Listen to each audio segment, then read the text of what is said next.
Fatima, hello again. This time, as we're continuing our discussion on the end of suffering, which I just want to make a quick point, which you and I know, but I want to make sure we're all on the same page, is Mhm. when we're talking about suffering, there's a lot of suffering going on in the world, and a lot of it's external, physical suffering, wars going on. But what you and I are focusing on here is most of us, right, can't make those big changes in the world, but we can take control over our personal suffering or perhaps emotional suffering. So I just wanted to start really quick with that disclaimer. But so far, we've discussed forgiveness, acceptance, but I kind of want to go back a little bit more and just spend some brief time today talking about the roots of this emotional suffering that tends to be enduring for most people. And so, could you start us off with that? Yeah, thanks for having me again. I enjoy Always. time with you. What I meant by what you mean by the root is basically what causes the suffering. Right. And really, if you really think deep, you're gonna have to remember whom we are and what's our purpose on earth. I always call earth as a lab or a divine lab or a school to bring together people. And the way we are brought together by the divine is through relationships. So you come to this world as an infant and you are already related to a mother or a father, then siblings. You go to pre-K, you get to know kids, and then you go into friendship, and then you go to work, and colleagues at work, and we are from one relationship to another. So like basically your circle keeps just expanding. And throughout your life, okay, some people will come and go, and you don't even remember them. And some people, they stay with you until death. And it all depends, okay?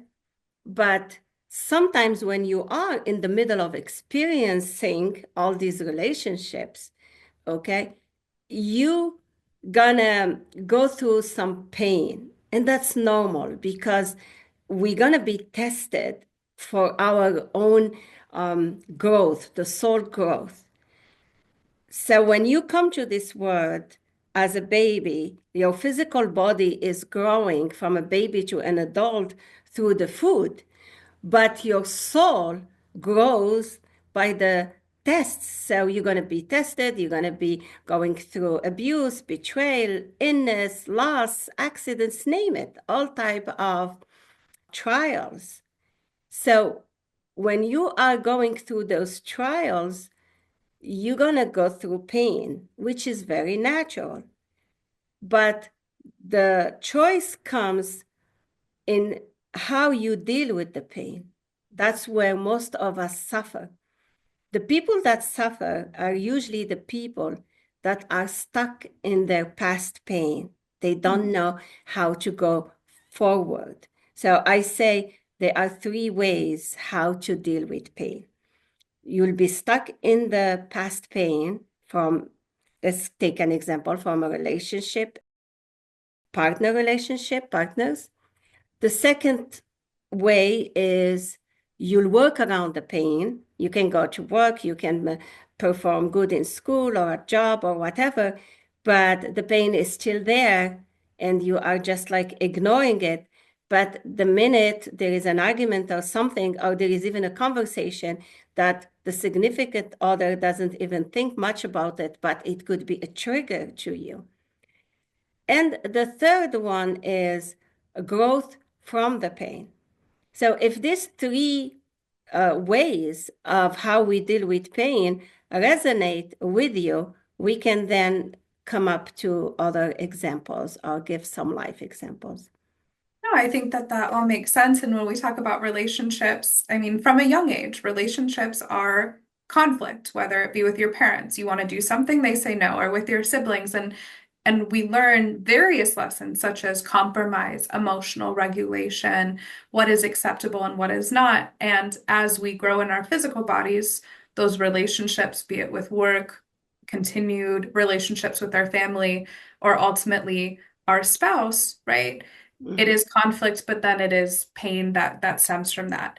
And although we don't get to choose our parents, we do choose our spouse, but when you mentioned the third option, right, growing from the pain, I also interpret that as working through the pain, finding the roots of the pain, understanding the pain, and being able to grow from it. And so all of that very much resonates with me. And when I think about my own examples, I think most people can relate. A lot of that pain does stem from our relationships with others, and we have a lot to learn through our relationships with others.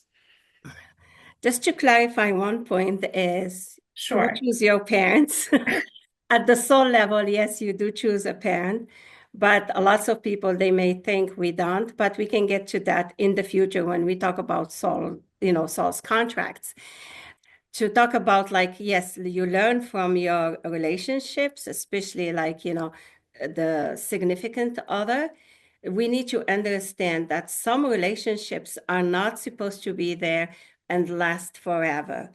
There are some people that come and go, and you need to separate. And the reason for that is you're going to feel a disconnect energetically. So everyone will go their own path. But the problem, and most people suffer, is in the way they separate instead of honorable separation, separation with no grudge, with no anger, but with a good understanding that we are no longer compatible with each other or to each other, and we are no longer learning from each other.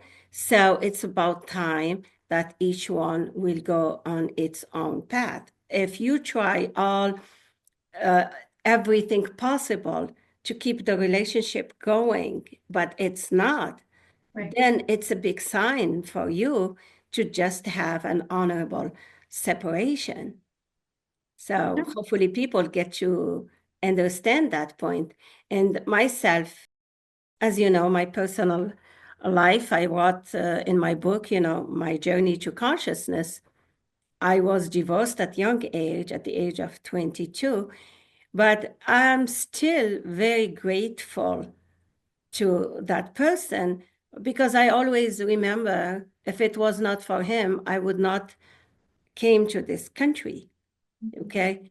And I came here, and later on, our relationship needed to end. Everyone took his way. But I met my husband now. So I'm always, very grateful for that point. So I always advise my clients when they come for counseling or to my QHHT sessions, I always explain to them, if you stay stuck in the past, you will never live the present time, or you will never create a good life for the future. Mm. So they need to learn how to get unstuck from the pain, which is the first way of keeping suffering is you keep the pain from the past forever. And that's only in your mind because the past is past. You can never change what happened, but you can change what can happen in the future, like we mentioned it before. So just learn how to get unstuck. And if you learn that point, you already eliminate a big part of suffering. Right, which I think ties into what we've previously discussed, forgiveness, Yeah. acceptance. And I think it's great to emphasize is when we do separate from relationships, no matter what they are, it happens in life. I think everyone can relate, is you're already separated. So anything negative, you are keeping that alive and it's only negatively affecting you. Yeah. And although for some it might be hard to switch that thinking, but I think what you offered is very applicable is we can at least look at that person's role in our life and how it contributed to where we are today, to shift something negative to gratitude, which is a higher frequency and just more positive Yeah. in general. So I think that that's great. So it takes back to AAA, the appreciation. Yeah. Appreciate the time spent and the lessons learned and whatever benefit you benefited. Even some people, like I hear it all the time from my clients, is I suffered through this. He doesn't do anything, or she doesn't do anything. I'm sick of this. I'm this. I'm that. It's all throwing blames. Right. But if they look at it like, okay, it's not working, I just appreciate that time. I'm going to move forward, but just move, I always say peacefully. Have a Which peaceful is separation. easier said than done. But I do think it is something that we should all challenge ourselves to do. And if there's one thing that resonated from what you have said to me and something I grew up with is my father always had a saying, which was frustrating growing up, is no one can make you feel any type of way. You allow them to make you feel that kind of way. And Exactly. so it's a hard pill to swallow when you hear it, but when you reframe and taking that accountability to your point of the AAA, it is very helpful. And hopefully our future discussions, which maybe accountability would be a nice place to start next time, can further enable people to tackle these issues, which are not simple and are usually very complex. And so I hope that we can continue to provide some tools that people can work with moving forward. Okay, thank you. Bye-bye.